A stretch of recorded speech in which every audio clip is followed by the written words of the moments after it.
ভাবুন তো, একদিন আপনি আকাশের দিকে তাকিয়ে দেখলেন মানুষ শুধু পৃথিবীতেই নয়, অন্য কোনো গ্রহেও বাস করছে।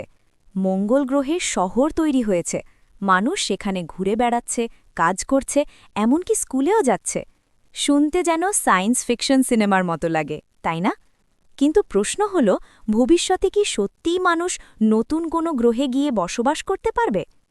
আজকের ভিডিওতে আমরা জানব, মানুষ কি সত্যি অন্য গ্রহে যাবে, কোন গ্রহে যাওয়ার পরিকল্পনা চলছে এবং এর জন্য বিজ্ঞানীরা কী ধরনের প্রযুক্তি তৈরি করছেন। প্রথমে একটি গুরুত্বপূর্ণ বিষয় বুঝে নেওয়া যাক। মানুষ হাজার বছর ধরে মহাকাশ নিয়ে কৌতূহলী। প্রাচীন মানুষ আকাশের তারা দেখে ভাবত, ওখানে কি আরেকটি পৃথিবী আছে?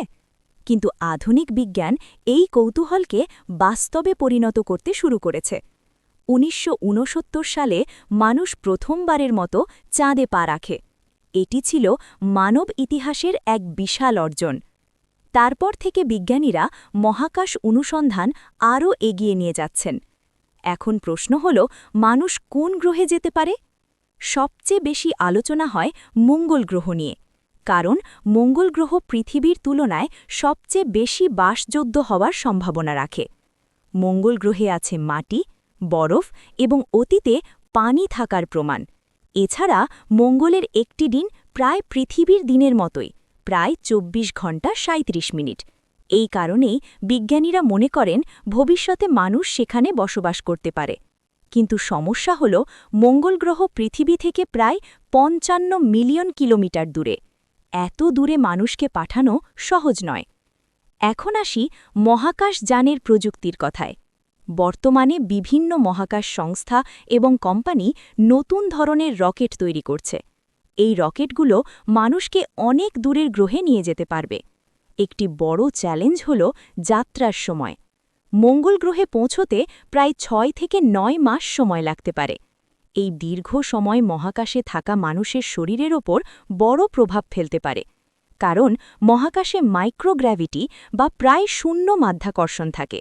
এর ফলে মানুষের হাড় দুর্বল হতে পারে, পেশি ক্ষয় হতে পারে এবং শরীরের বিভিন্ন পরিবর্তন ঘটতে পারে। এই সমস্যাগুলো সমাধানের জন্য বিজ্ঞানীরা নতুন প্রযুক্তি নিয়ে গবেষণা করছেন। এখন আসি আরেকটি বড় সমস্যায়, মঙ্গলের পরিবেশ। মঙ্গল গ্রহে শ্বাস নেওয়ার মতো বাতাস নেই।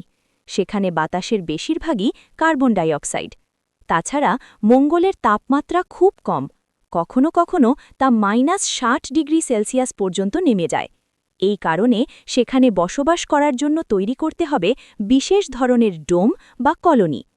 এই ডোমের ভেতরে থাকবে অক্সিজেন, উপযুক্ত তাপমাত্রা এবং কৃত্রিম পরিবেশ। বিজ্ঞানীরা এমন প্রযুক্তিও তৈরি করছেন যাতে মঙ্গলের মাটি ব্যবহার করে সেখানে খাবার উৎপাদন করা যায়। এটাকে বলা হয় স্পেস ফার্মিং। এখন আসি আরেকটি গুরুত্বপূর্ণ ধারণায়, টেরাফর্মিং। টেরাফর্মিং মানে হল একটি গ্রহের পরিবেশকে ধীরে ধীরে পৃথিবীর মতো করে তোলা। যদি একদিন মঙ্গল গ্রহের পরিবেশ পরিবর্তন করা সম্ভব হয়, তাহলে হয়তো সেখানে মানুষ খোলা জায়গায়ও চলাফেরা করতে পারবে। কিন্তু এই প্রক্রিয়া বাস্তবায়ন করতে সময় লাগতে পারে শত শত বছর। এখন প্রশ্ন হল, মানুষ কবে অন্য গ্রহে যাবে? বিজ্ঞানীদের মতে আগামী কয়েক দশকের মধ্যেই মানুষ প্রথমবারের মতো মঙ্গল গ্রহে যেতে পারে। প্রথমে সেখানে যাবে মহাকাশচারীরা। তারপর ধীরে ধীরে তৈরি হতে পারে ছোট ছোট মানব কলোনি।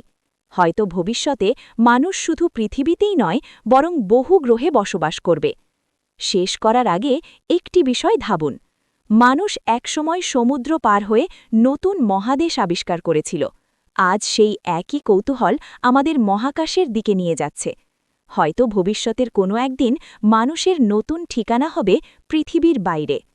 ভিডিওটি যদি ভালো লাগে তাহলে লাইক দিন, বন্ধুদের সাথে শেয়ার করুন এবং এমন আরও বিজ্ঞান ও প্রযুক্তি রহস্য জানতে চ্যানেলটি সাবস্ক্রাইব করুন।